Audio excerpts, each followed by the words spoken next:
iyo uwo wakundaga kuvuyemo biba bivuze ko utazongera kumubona. Gusa umunyarwanda yagize ati iyo imfura zitabarutse nibwo tugira tuti imfura ipfuye itutira iba yujuje. Gusa natwe tukemera ko intungane nubwo yapfa ikenyutse izamererwa neza. Umuhanzi Tuyishime Joshua uzwi cyane nka Jay Polly wamenyekanye mu ndirimbo zitandukanye nka Deux fois deux, Ndacyariho, Ndahumeka, Akanyarira jisho ndetse n'izindi. Mu rukera rwo kuri uyu wa kane nibwo yitabye Imana, aho bivuga ko yahitanywe n'ibiyobyabwenge. Ese mama Jay Polly ni muntu ki? Iyi ni Ghetto TV, naho ndi Gashonga Yves Valentin. Reka tuganire byinshi ku buzima ndetse n'amateka ya Jay Polly. Tuyishime Joshua uzwi cyane nka Jay Polly yavukiye i Gikondo ni mu mujyi wa Kigali. Avuka tariki ya 5 Nyakanga mu mwaka wa 1988. Akaba umwana wa kabiri mu muryango w'abana batatu. Ni mwene Nsabimana Pierre ndetse na Mukarubayiza Mariana. Ubuzima bwe cyane cyane ubwana bwe bwaranzwe no kuba atarakundaga ishuri, wakikundira kwirebera filime za cartoon. Jay Polly yize amashuri ye y'incuke ku ishuri ry'incuke rya Kinunga.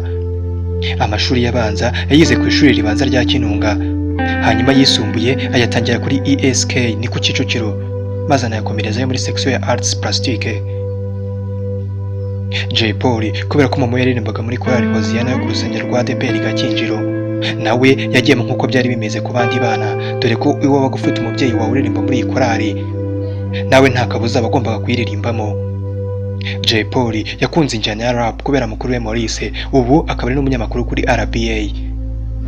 Mu mwaka wa 2002 ubwo yigaga mu mwaka wa 6 w'amashuri abanza P6 nibwo yinjiye muri groupe by'imbyino zigezweho Black Power, aho yamaze mu mwaka wose.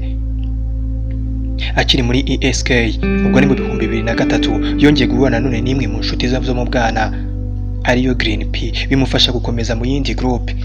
Yaririmbaga indirimbo cyane cyane ko yanazisubiragamo cyangwa akaremba mu bitaramo byategurwaga n'ikigo.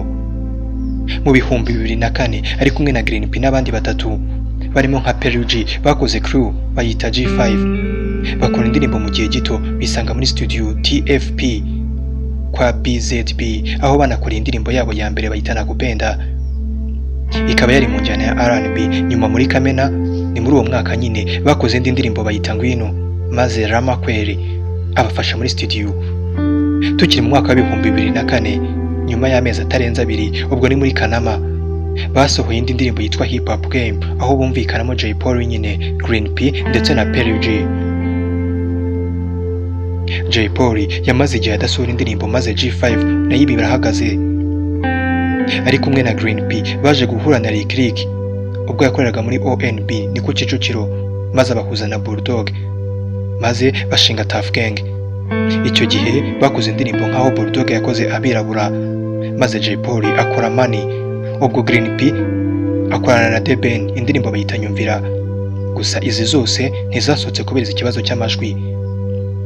Iyo bakoze nka crew ni freestyle. Icyo gihe bari bane harimo na Twizy Boo wakomeje n'amashuri ye mu Buhinde.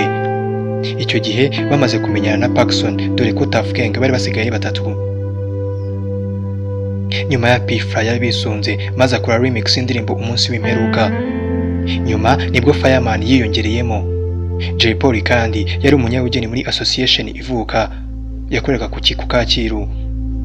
Niyo mpamvu yamaze amezi 6 ku Gisenyi akorera muri association. Agaruka nyuma y'amezi 2 akora Ndacyariho, Ndahumeka muri F2K ikozwe na Junior. Mu 2011 nibwo Jay Polly yatoreye kujya muri PGGSS cyangwa Primus Guma Guma Superstar, ariko ntiyabashije gutsinda. Gusa mu 2014 yaje kwegukana iryo rushanwa. Numwe mu baraperi babiri begukanye igikombe cya Primus Guma Guma Superstar, we na Riderman wamenyekanye mu ndirimbo nka Deux fois deux, Akanyarira jisho ndetse na Ndacyariho, Ndahumeka. Izo zose twazibonye haruguru.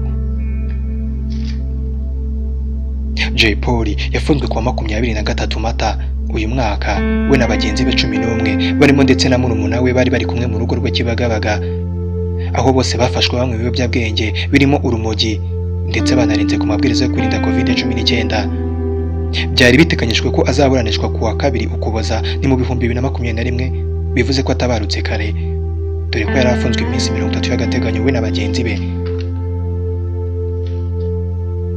Uyu muhanzi ubwo yari aherutse gufungwa azira gukimbirana n'umufasha we, yasohotse yemeza ko yahindutse, dore ko ngo muri gereza hari ibyo yakuyemo harimo no gufata icyemezo gihamye nk'umuntu mukuru.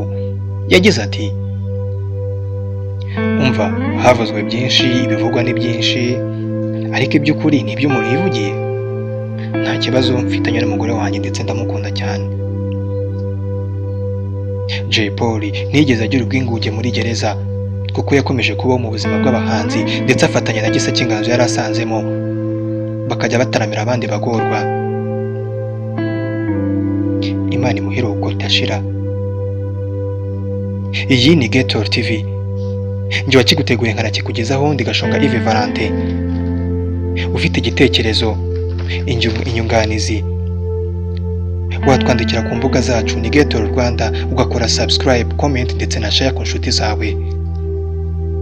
Ndabashimiye.